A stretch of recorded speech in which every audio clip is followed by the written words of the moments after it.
तो ये हमारी जी बेहतरीन सी भिंडी बिल्कुल पक के तैयार हो चुकी है। आप भी ट्राई कीजिए इस रेसिपी को, और अगर पसंद आए तो अपने दोस्तों यारों से शेयर कीजिए। तो नेक्स्ट टाइम मिलते हैं एक नई रेसिपी के साथ।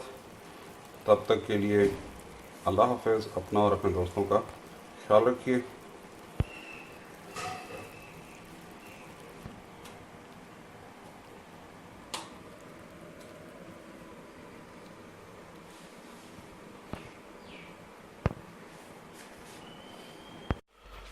बिस्मिल्लाहिर्रहमानिर्रहीम। सामीन और नाज़रीन, आज हम बनाने जा रहे हैं भिंडी मज़ेदार किस्म की। ये थोड़ी सी मुश्किल डिश है जो नॉर्मली हमारे सोसाइटी में इतनी अच्छी लोग नहीं बनाते, तो हम आपको बताएंगे कि कैसे मज़ेदार सी बनती है।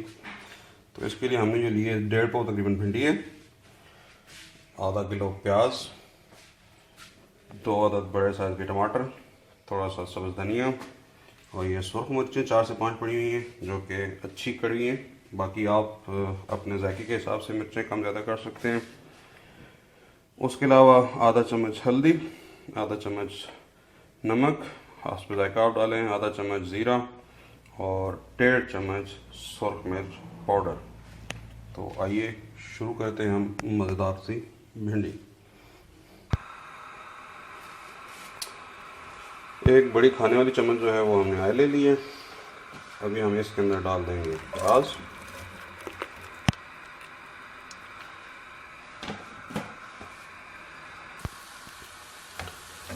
प्याज को जी हमने पकाना है लाइट ब्राउन होने तक।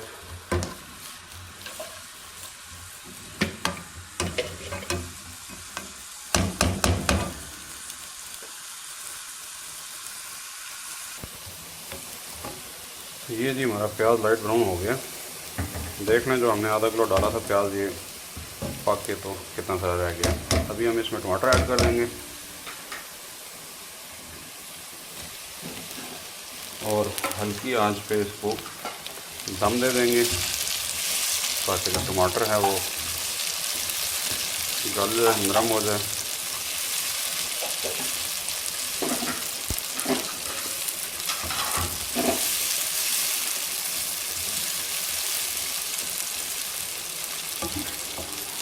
मिक्स करना इसलिए भी ज़रूरी है, अगर आप मिक्स नहीं करते तो वो हीट प्रॉपर डिस्ट्रीब्यूट नहीं होती, तो कुछ प्याज जल जाने का खतरा होता है।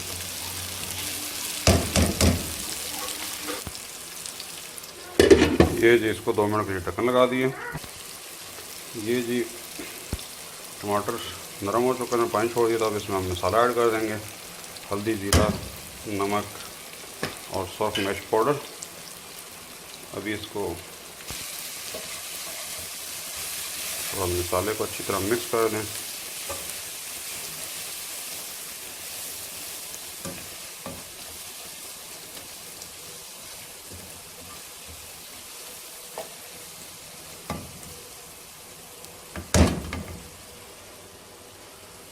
और ये मेरे पास घर की मिर्चें हैं, तो ये भी इसमें मैं ऐड कर रहा हूँ इस तरह से, ताकि उनका जो टेस्ट है वो अच्छा सा आ जाए उसके अंदर।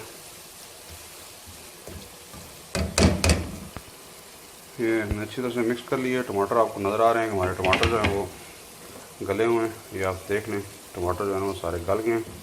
और अगर हल्का फ़र्क रह भी गया तो कोई बात नहीं, क्योंकि अभी हम इसके अंदर भिंडी ऐड करेंगे। और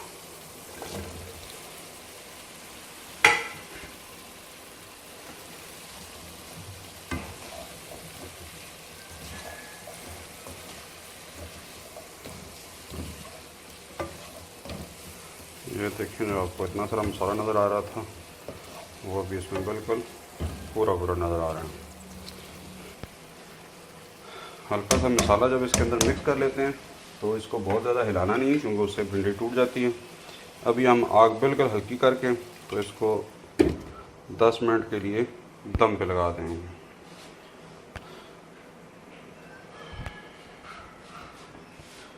तो ये हमने इसको दम पे लगा दिया। अभी हम इसको 10 मिनट के बाद खोलते हैं। ये बिल्कुल आग हमने इतनी हल्की कर दी है जैसे आप चावल को दम लगाते हुए जो है ना वो आग हल्की करते हैं। ये जी 10 मिनट हो गए हैं। अभी हम इसको उतार लेते हैं ढकने को।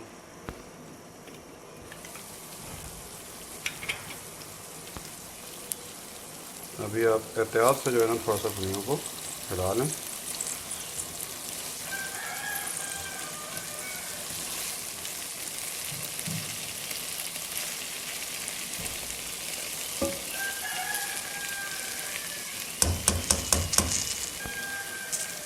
अभी आप चेक कर लें कि आपकी भिंडियाँ गल गई हैं कि नहीं। ये देखिए आराम से टूट रही हैं, इसका मतलब भिंडी गल गई है। और अगर आपको इस स्टेज पे लगे कि आपकी भिंडी अच्छी तरह से नहीं गली हुई तो आप उसको 2 मिनट और दम दे दें, लेकिन ये माशाल्लाह से गल चुकी है। तो ये हमारी माशाल्लाह से जी भिंडी बिल्कुल तैयार हो चुकी है। अब हम इसके ऊपर हल्का सा धनिया डाल लें और निकाल के आप इंजॉय करें। ना तो इसमें कोई लेस होगी और ना उस तरह से होगी, इसकी ग़िज़ाइयत भी पूरी तरह से जो है ना वो कायम है। तो ये भिंडी बनाने का आसान सा तरीका है। नेक्स्ट टाइम हम आपको फिर इंशाल्लाह सिखाएंगे कि बिल्कुल फ्राई करके जो भिंडी लोग खाते हैं वो कैसे बनाई जाती है। उसमें थोड़ी सी ग़िज़ाइयत मुतासर होती है, लेकिन वो भी एक पकाने का तरीका है। तो नेक्स्ट टाइम आपको वो दिखाएंगे। अगर आपको हमारी वीडियो पसंद आई है तो आप हमारे चैनल को लाइक कीजिए और अपने दोस्तों से शेयर कीजिए। तो नेक्स्ट टाइम मिलते हैं एक नई रेसिपी के साथ। तब तक के लिए अल्लाह हाफ़िज़। तो ये हमारी जी बेहतरीन सी भिंडी बिल्कुल पक के तैयार हो चुकी है। आप भी ट्राई कीजिए इस रेसिपी को और अगर पसंद आए तो अपने दोस्तों से शेयर कीजिए। तो नेक्स्ट टाइम मिलते हैं एक नई रेसिपी के साथ। तब तक के लिए अल्लाह हाफ़िज़। अपना और अपने दोस्तों का ख्याल रखिए।